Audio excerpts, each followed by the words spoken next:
नमस्कार दोस्तों, हमारी आज की कहानी का नाम है रसोई। मम्मी जी, कब तक आप यूं ही बैठी रहेंगी? चलिए रसोई में मेरी थोड़ी मदद करवा दीजिए, और मदद नहीं कर सकती तो कम से कम गुड्डू को ही खिला लीजिए। अब मैं अकेली खाना बनाऊं या इसे संभालूं? आरती ने कहा। लेकिन सास संध्या जी ने एक जवाब तक नहीं दिया। मम्मी जी, मैं आपसे ही कह रही हूँ, कम से कम जवाब तो दे दीजिए। आज खाना बनाना भी है या सबको भूखे ही रहना है? लेकिन जब संध्या जी ने कुछ नहीं कहा तो आरती तमतमाती हुई गुड्डू को पकड़कर अपने साथ कमरे में ले गई। कमरे में जाकर अपने पति संदीप के पास गुड्डू को ज़बरदस्ती बिठाते हुए बोली, संभालिए इसे, परेशान किए जा रहा है। या तो आप इसे घुमाने के लिए पार्क में ले जाओ या फिर इसे पकड़ कर बैठो ताकि मैं खाना बना सकूं। यहाँ किसी का उपवास नहीं है। उसे इस तरह बोलता देखकर संदीप बोला, क्या बात है, आज इतनी गुस्से में क्यों हो? और इसकी दादी कहाँ गईं जो तुम इसे मेरे पास लेकर आ गई हो? रोज़ मम्मी इसे संभाल तो लेती हैं, है तो इसी घर में, पर मुझे क्या पता क्या हुआ है तुम्हारी मम्मी को। मुंह फुलाकर बैठी हुई हैं, बात तक नहीं कर रही, ना ही रसोई में मेरी मदद करवा रही हैं और ना ही गुड्डू को रख रही हैं। कहकर आरती गुड्डू को संदीप के पास छोड़कर रसोई में तमतमाती हुई चली गई। कुछ देर तो संदीप ने उसे संभाला और फिर उसे लेकर माँ के कमरे में चला गया। देखा तो मम्मी कोई किताब पढ़ रही थी। क्या बात है मम्मी, आप आज गुड्डू को नहीं संभाल रही हो? तबीयत तो ठीक है? संदीप ने पूछा तो संध्या जी ने एक नज़र भर उसकी तरफ देखा और दोबारा अपनी किताब में लग गईं। संदीप को उनका व्यवहार बड़ा अजीब लगा। उसने दोबारा पूछा, मम्मी आप जवाब नहीं दे रहीं, कहीं नाराज़ तो नहीं हो? पर संध्या जी ने कोई जवाब नहीं दिया। संदीप भी अपना सा मुँह लेकर बाहर आ गया और सीधा रसोई में आरती के पास जाकर बोला, कोई बात हुई थी क्या आज? कहीं तुमने मम्मी को कोई ऐसी वैसी बात तो नहीं कह दी जिससे वो नाराज़ हो गई हों और बात नहीं कर रही हों? मुझे सुबह से कोई वक्त मिला है क्या ऐसी वैसी बात करने का? सुबह से मैं अकेले काम में लगी हूँ। मुझे तो ऐसी कोई बात याद नहीं कि मैंने ऐसा कुछ कहा हो, और अंतर्यामी मैं हूँ नहीं जो उनके मन की बात जान जाऊँ। अब मुझे डिस्टर्ब मत करो। आज खाने की भी कोई तैयारी करके नहीं रखी है मम्मी ने, तो सब कुछ मुझे ही करना है। आरती का जवाब सुनकर संदीप गुड्डू को लेकर पार्क में रवाना होने लगा। तो आरती ने टोका, आते समय गरम मसाले का पैकेट लेकर आना, घर में गरम मसाला ख़त्म हो गया है। अरे, तुम गरम मसाला सब्जी में डालती हो या गरम मसाले की ही सब्जी बनाती हो?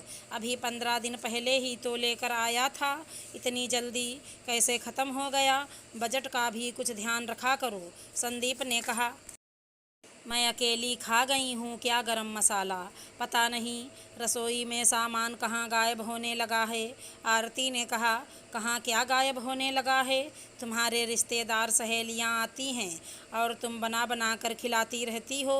सारा धन तुम्हारे पास ही है, जबकि वो लोग तो इतने कंजूस हैं कि तुम्हें अपने घर पर बुलाते तक नहीं, संदीप ने कहा। पहले भी तो खिलाती थी, तब तो कमी नहीं पड़ती थी। मेरे रिश्तेदार ही चुभते हैं और मुझसे क्या पूछते हो? अपनी मम्मी से पूछो। जब से आई हैं तब से मेरी रसोई में से सामान गायब होने लगा है। ज़रूर दे आई होंगी तुम्हारे छोटे भाई को। जैसे इनका भी ठेका हमने ही ले रखा है। पहले कहा इतना बुलाती थी सबको, तब तो तुम्हें गुड्डू को संभालना पड़ता था। अब गुड्डू को संभालने के लिए मम्मी आ चुकी हैं तो रोज़ किसी न किसी को बुला लेती हो। और वैसे भी मम्मी तो छोटे के घर पर भी आने को तैयार थी, लेकिन तुमने ही अपनी नाक के कारण उन्हें यहाँ बुलाया था, ये कहकर कि लोग क्या कहेंगे, बड़े बेटे बहू के होते हुए वो छोटे के पास रहने जा रही हैं, संदीप ने कहा। अरे, मुझे तो लगा था कि गुड्डू को संभालने के लिए कोई हो जाए। कहते कहते आरती चुप हो गई, जैसे उसकी पोल खुल गई हो। आरती की बात सुनकर संदीप चुपचाप वहाँ से गुड्डू को लेकर रवाना हो गया। इधर संध्या जी को किचन में से बर्तनों के पटकने की आवाज़ साफ साफ सुनाई दे रही थी। जानती थीं कि आरती ये सब जानबूझ कर रही है ताकि संध्या जी उठकर उसकी मदद कर दें, पर आज वो मन पक्का करके बैठी हुई थी कि वो कुछ भी हो जाए आरती की मदद बिल्कुल नहीं करेंगी और ना ही उसकी रसोई में जाएंगी। आखिर आरती की आदत थी सबको ये कहने की कि मम्मी जी उसकी कोई मदद नहीं करती, बल्कि वो तो चोरी चुपके से उसके घर का सामान उसके देवर देवरानी के घर दे आती हैं। जब से मम्मी जी यहाँ रहने आई हैं तब से उसके घर में बरकत ही नहीं रही। रसोई घर का सामान धीरे धीरे गायब होने लगा है। सेवा हम करते हैं और वो घर देवर देवरानी का भरती हैं। आखिर संध्या जी के छोटे बेटे बहू भी तो यहाँ से 3 घर की दूरी पर ही थे, पर बेचारे वो लोग अपनी भाभी की आदत के कारण बेवजह बदनाम हो रहे थे, क्योंकि आते जाते हर किसी के सामने वो ये बातें बोलने लगी थीं। पर घर पर अधिकतर आते तो आखिर आरती के परिवार वाले और उसकी सहेलियां ही थीं और उन्हीं के लिए वो कुछ ना कुछ ज़रूर बनाती थी। कई बार तो ये होता था कि रसोई में उसकी छोटी बहन भाभी या फिर उसकी सहेलियां उसके साथ काम कर रही होती थीं। अब रसोई सिर्फ एक के हाथ में हो तो कम से कम इस बात का तो रहता है कि कैसे क्या खर्च हो रहा है। इतने लोगों के हाथ में से रसोई होकर के गुजरती थी तो आखिर बनाने में सामान तो उठता ही है। आखिर हर किसी का अपना तरीका होता है। लोग अपने घर को घर समझते हैं, दूसरों के घर को नहीं। पर फिर दूसरों को बदनाम क्यों करना, ये बातें अक्सर उनके कानों तक पहुंचती थी, पर वो हमेशा ये सोच कर चुप हो जाती कि दूसरों की बातों पर क्या विश्वास करना। आरती ने उनके सामने तो नहीं कहा, लेकिन कल रात जब वो अपनी मम्मी से फ़ोन पर बात कर रही थी जो उस समय संध्या जी को सुनाई दे गईं, बस तब से संध्या जी ठान कर बैठ गईं कि अब चाहे कुछ भी हो जाए वो आरती की रसोई में जाएंगी भी नहीं। बस इसी कारण वो सुबह से किसी से बात नहीं कर रही थीं, अपने कमरे में ही थीं। आज उन्होंने किसी काम को हाथ तक नहीं लगाया, यहाँ तक कि गुड्डू को भी नहीं खिलाया। आखिर जैसे तैसे आरती ने अकेले ही खाना तैयार किया। तब तक संदीप भी घर वापस आ गया और आते ही आरती से बोला, आरती फटाफट खाना ले आओ, बहुत ज़ोर से भूख लग रही है और अब गुड्डू को भी तुम ही संभालो, अब थक गया हूँ मैं। कहता हुआ वो हाथ मुँह धोकर डाइनिंग टेबल पर बैठ गया। संदीप की बात सुनकर आरती बोली, जरा अपनी मम्मी को भी बुला लो खाना खाने के लिए। मदद तो नहीं की, कम से कम खाना तो खा लें टाइम से, ताकि मैं भी रसोई के काम से फ्री हो सकूं। सुनकर संदीप उठकर जाने लगा तो संध्या जी बाहर निकल कर आईं। बेटा, मैं अनुज के घर जा रही हूँ, वहीं अपना खाना खा लूँगी। वैसे मैं सुबह ही चली जाती, लेकिन वो दोनों घर पर नहीं थे। अभी फ़ोन करके पूछा है तो वो लोग आ चुके थे। छोटी ने मेरे लिए खाना बना दिया है और कुछ दिन वहीं रुककर गांव रवाना हो जाऊंगी। पर मम्मी, यहाँ क्या समस्या है जो अचानक आपने गांव जाने का फ़ैसला कर लिया?